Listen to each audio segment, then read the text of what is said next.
Butler said his purpose in making this video was to challenge...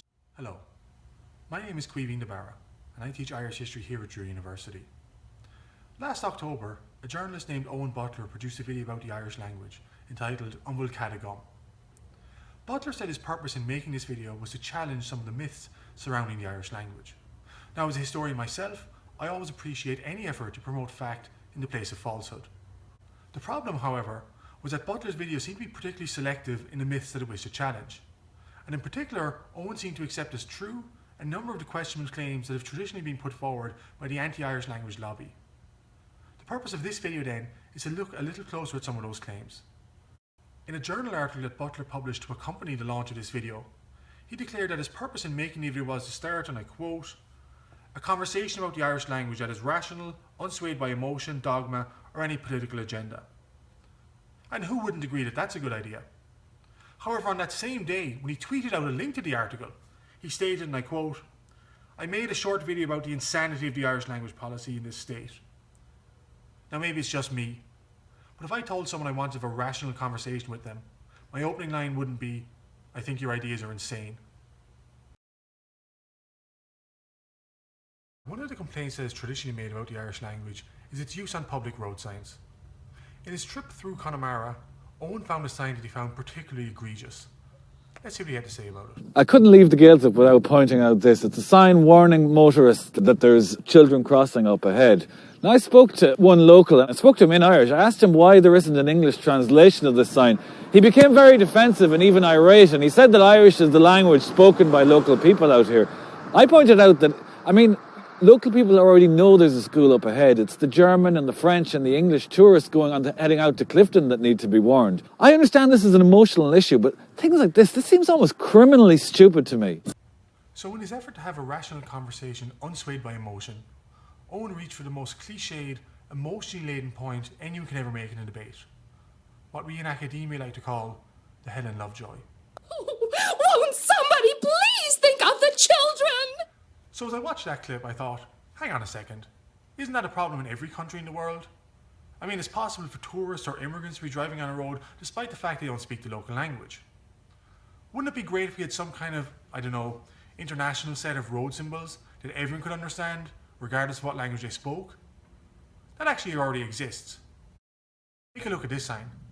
Now, you don't need to speak this language, or even know what this language is, to understand what that sign is telling you. And here is the international symbol for children crossing ahead. Well, why wasn't this on the road that Owen highlighted? Maybe it was. Let's find that road on Google Maps and look at the 200-metre stretch before the sign that Owen was talking about.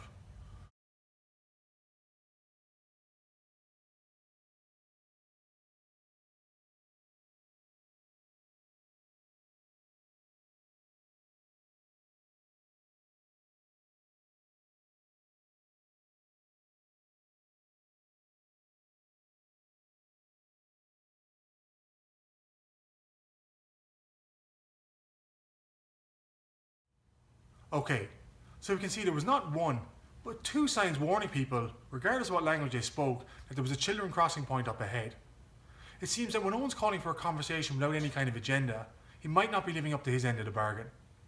Now, a number of people actually pointed out on Twitter to Owen that he wasn't really being fully honest when he made that clip. And he became very defensive and even irate, and said that he'd looked around for signs on that day but hadn't seen any other ones. So let's go back to Google Maps and take a look at what Owen's vantage point was when he was shooting that particular clip.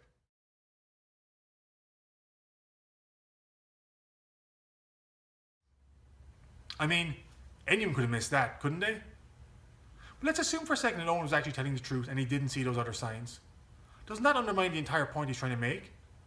Because if the people who are driving that road are so oblivious that they miss not one, but two signs warning people of a children's crossing point up ahead, then it's not going to matter if those signs are in English, Irish or Mongolian, is it? Meanwhile, in Brussels and Strasbourg, dozens of highly paid translators work translating complex EU legislation into Irish. But many of the terms used in EU legislation don't exist in Irish and have to be invented by the translators as they go along.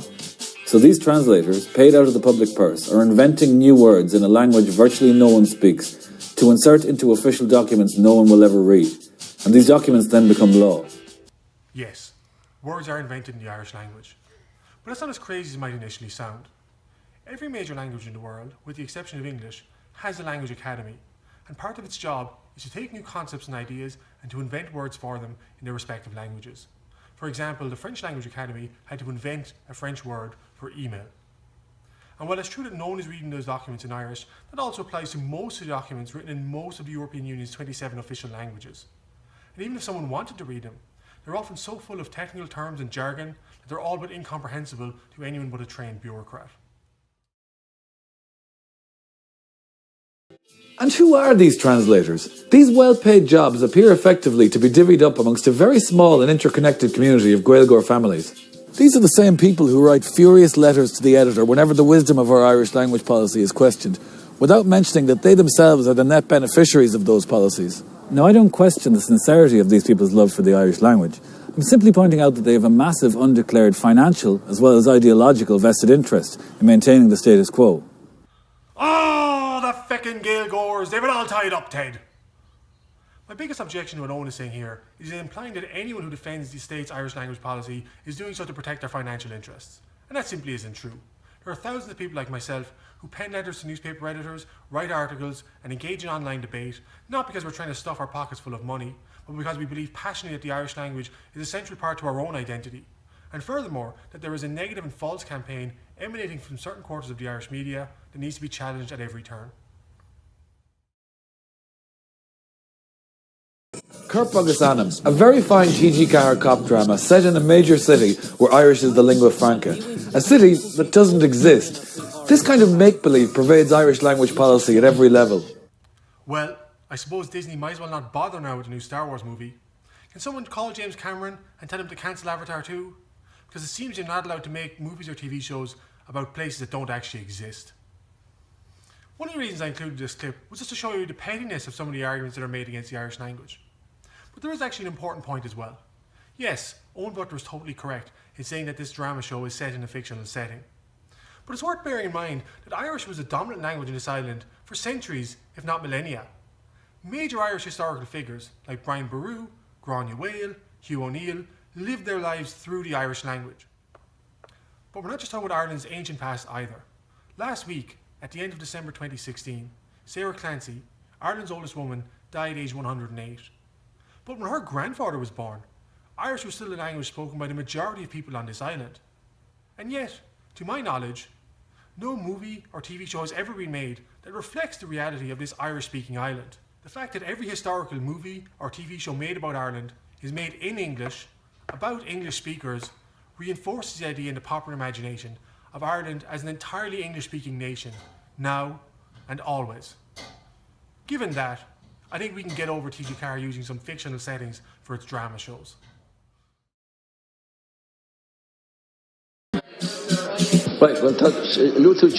In The Dáil, when TD Mick Wallace raised awkward questions about American drone strikes with Enda Kenny, the Taoiseach chose to respond in Irish, knowing Deputy Wallace didn't speak the language. This is a great example of the kind of distortions that the anti-Irish lobby likes to make. As with any distortion, it's important to remove important points of context in order to project the false image you wish to convey. So let's put a little of that context back in. Firstly, Wallace raised this question with Kenny on what had already been designated Lá na Gaeilge, or Irish Language Day, in the Dáil. Kenny wasn't singling out Wallace by speaking Irish with him. The point was to use as much Irish as possible on that day. Furthermore, TDs are allowed to speak Irish whenever they want in the Dáil, and in order to accommodate those who don't speak Irish, a translation system is already in place. So let's look again at that interaction between Wallace and Kenny. Agus policy America go hijo náisiúnta. Corrupt and chorus ashtakon. I haven't got one here. I apologise, I can't speak Irish. I would appreciate it if you could answer me in English. Nur vi Jim White gan in the grasta leis. Sin seo na blianta fado hin. Bhí sé howlan sin ag bhí mé héana an aice leis. Agus bhí arastáit ag caint leis a scoilge.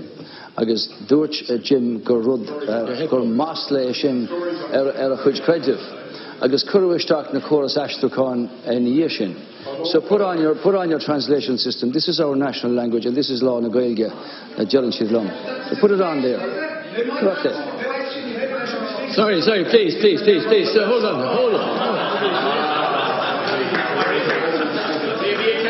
Put it there. No. Carson Knagichin. Now, on Fitch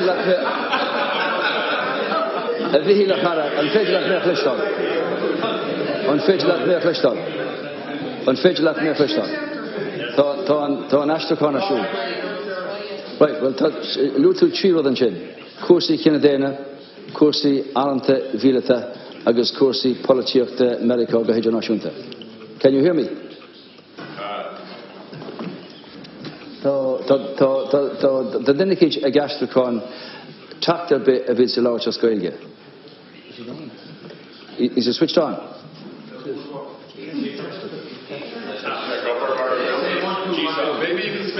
It's Wallace strikes again. In any event, you raised three issues: human rights, the American military machine, and American politics internationally. Which you govern ish? Which govern lots of? Corrupt the ish there. Corrupt there. I guess Cassan and Canab and Chin. You make Kurashaka the Arma Hurribe. Now, which you govern? Okay, so as you can see, most of that interaction was actually Enda Kenny telling Mick Wallace to put on his headphones so he could understand Kenny's speech in Irish. Indeed, Kenny even switches to English at one point when he thinks that the translation system is not working. I'm not saying that Enda Kenny doesn't come across as a bit stupid in that clip. After all, there's not much point telling someone to put on a translation system in a language that they don't understand. But the idea that Kenny was speaking Irish solely to avoid having to answer Mick Wallace's question is clearly ridiculous. In fact, there's only one country that's ever successfully resurrected a language, and it's a country you might not expect. The citizens of the new country of Israel, founded in 1948, did not have a language in common, and the ones they already spoke, like Polish and German, were the languages of the concentration camps. Hebrew was restored not by an expensive, prolonged effort, but cheaply and in a short period of time, due to practical necessity. For better or worse, that's just not the case here. In Ireland, we already have one universally spoken language, and it's one that we've made our own. Whenever a debate takes place on the revival of the Irish language, the example of Hebrew is usually brought up. And the response of those who oppose the promotion of Irish is usually along the lines of what Butler just said. Namely, that the Israeli state revived Hebrew out of practical necessity, because its new population had no common language between them. I'm going to show you a quote from a man called Frederick William O'Connell. O'Connell was speaking to his students of Coláiste Chomhdháil in Belfast. And there's an important detail in here that completely undermines everything that Butler just told you. I'm wondering if you're going to spot it.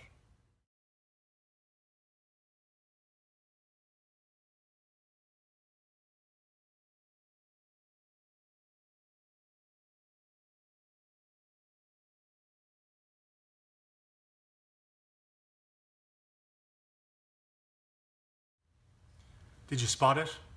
Yes, the date. Pop quiz. When was the Israeli state formed? 1948. So if the Israeli state began reviving Hebrew in 1948, why the hell were Irish language activists talking about a Hebrew revival in 1914? The answer is, the revival of Hebrew had nothing to do with the Israeli state. The revival actually began in the late 19th century when Jewish refugees fleeing the Russian Empire began to settle in large numbers in Palestine. And there's also another important part of the story that Butler got wrong, namely that Hebrew was revived out of practical necessity.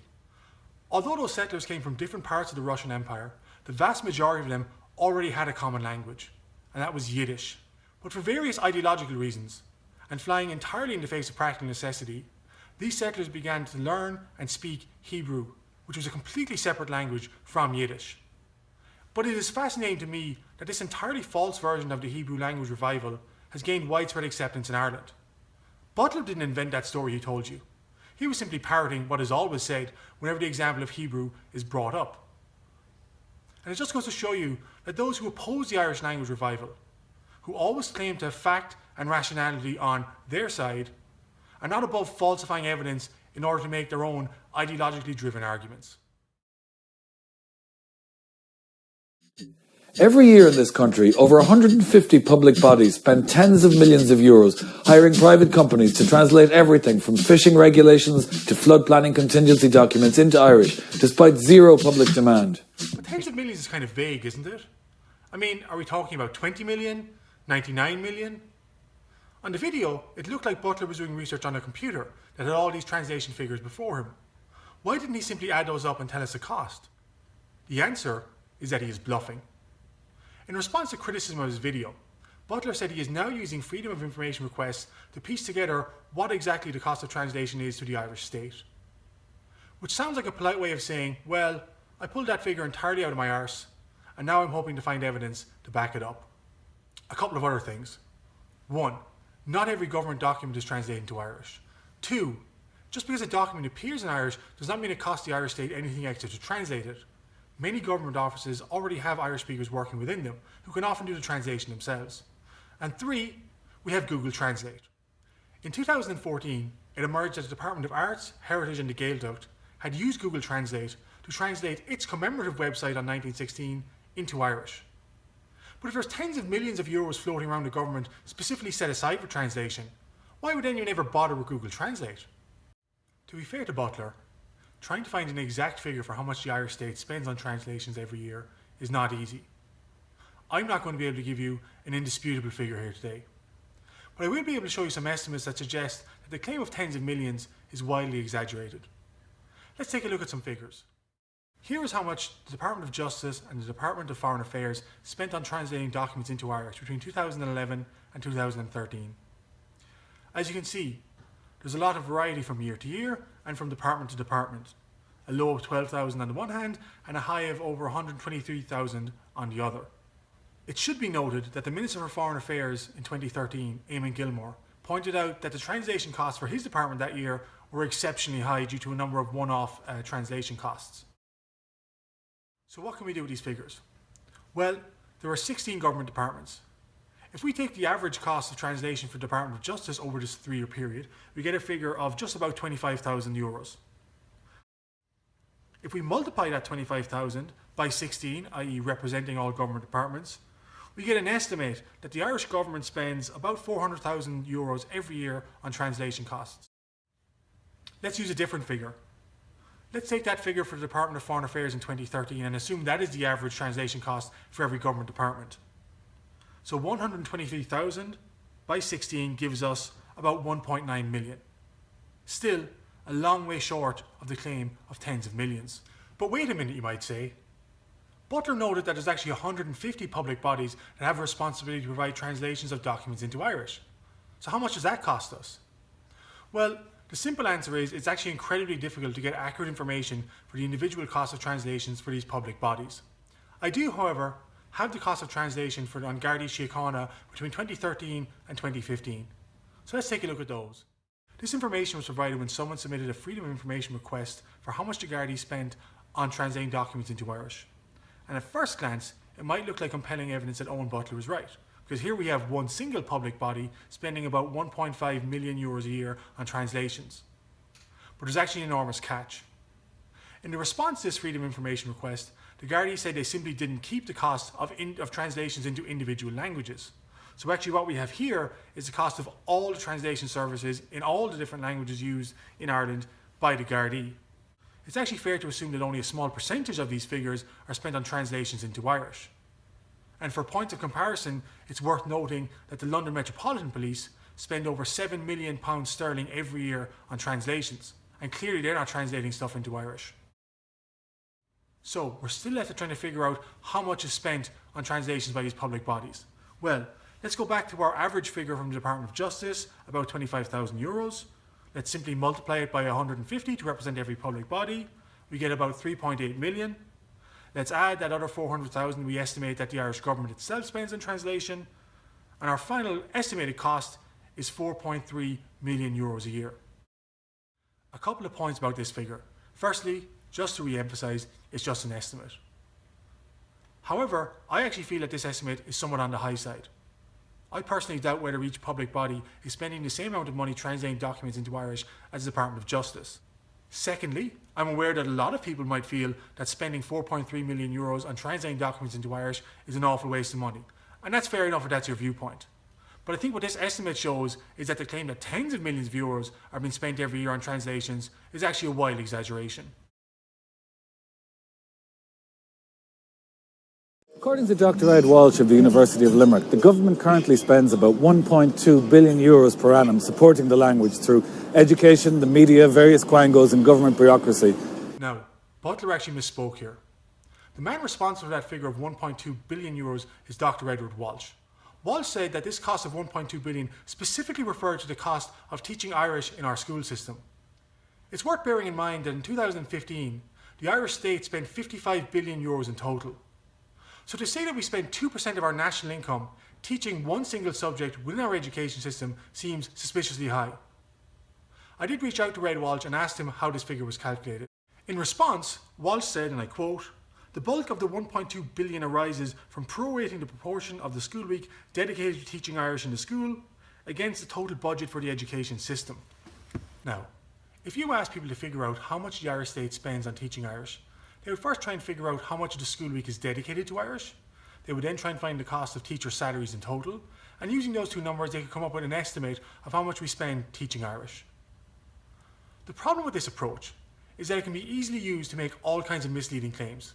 For example, let's assume that about a quarter of the time we spend teaching English in schools, we're focusing on poetry. And let's assume that about a quarter of the time we're teaching Irish in schools, we're also focusing on poetry. If you combine those two numbers, you could, using the logic that Walsh has, make the claim that the Irish state spends €600 million a year on poetry. Can you imagine the outrage if the Irish Times ran an article claiming that the Irish state spends €600 million a year on poetry? There'd be riots on the street, and this man would become public enemy number one. But this claim was misleading in another way. When people hear that €1.2 billion is spent every year on the Irish language, they assume that that money can be spent somewhere else. That's what the verb spend implies, that you can take money from one area and spend it in a different area. And indeed, whenever the figure of €1.2 billion is raised, that's exactly what people say, that this money is a waste and it could be better spent on improving healthcare or improving Gardaí resources or spent on community development or any other number of worthwhile projects. But that simply isn't true. If we told primary school teachers to stop teaching Irish tomorrow, we wouldn't pay them any less, would we? We could certainly fire people who teach Irish in secondary schools, but then we'd have to hire other teachers to teach something else in their place. So while it is true to say that some other subject could be taught in place of Irish in our schools, the idea that we could save over €1 billion by driving Irish out of the education system simply isn't true. And it wasn't the only way that Walsh was misleading in what he said. Let's take a look again at his quote about how he calculated his figure of €1.2 billion. As you can see, the figure of €1.2 billion was not calculated against how much we pay teachers. It was against the entire cost of the Department of Education's budget. You see, what Walsh did was he took the entire figure spent on the Department of Education, at the time about €8.7 billion. He then divided it by 7. Why 7, you might ask? Well, on average, most students take 7 subjects for the Leaving Cert, and that's how he calculated his figure of €1.2 billion. But let's take a look at the breakdown of the Department of Education's budget for 2015. Now, the first thing you'll notice at the very top is teacher salaries, €3.1 billion. Now, when I was doing the Leaving Cert, we had 40 classes a week, 5 of which were dedicated to Irish. So 1/8 of our class time was dedicated to the Irish language. If we divide 3.1 billion by 8, we get 387 million. That's a long way short of 1.2 billion. But let's have a look at the rest of the breakdown of the Department of Education's budget for 2015. Clearly there are things in here that have nothing to do with the teaching of the Irish language. Things like grants to third level institutions, infrastructure, that is the building and maintenance of schools, administration of the department, non-teaching staff, so cleaners, janitors, secretaries, whatever it is, transportation costs, and child abuse payments. To say that all of those things should be factored into how we calculate the cost of teaching Irish is clearly ridiculous. This was a deliberate attempt to create an inflated, misleading figure that was both shocking and memorable at the same time. It's what I like to call the €1 billion lie. So this might leave many of you wondering, well, how much do we actually spend on the Irish language? I have an estimate here that I want to share with you. Although to be clear, when I say how much should we spend, I specifically mean that money is currently spent on Irish language projects that could be taken and repurposed in any way that the taxpayer wishes. Let's take a look. Okay, here's the money that we can say with a great deal of confidence the Irish state spends on the Irish language. Now, some people actually might quibble a little bit with these figures. For example, TG Carr shows a large number of English language shows, so whether every penny in its budget should be counted towards the Irish language is open for debate. Similarly, money that's spent on the Gaeltacht is not always necessarily spent on the Irish language. After all, a majority of people who live in the Gaeltacht speak English as their first language. But for the sake of simplicity, would include these budgets in their entirety towards the cost of what the Irish state spends in Irish. And as you can see, it comes to about €100 million. Again, just to emphasise, this is just an estimate. But clearly, if we want to have a rational debate on the Irish language, surely the most important thing to find out first is how much we are actually spending on Irish. Well, I hope you found this video of interest. Thank you very much for your time. Gur míle maith agaibh agus slán agus beannacht.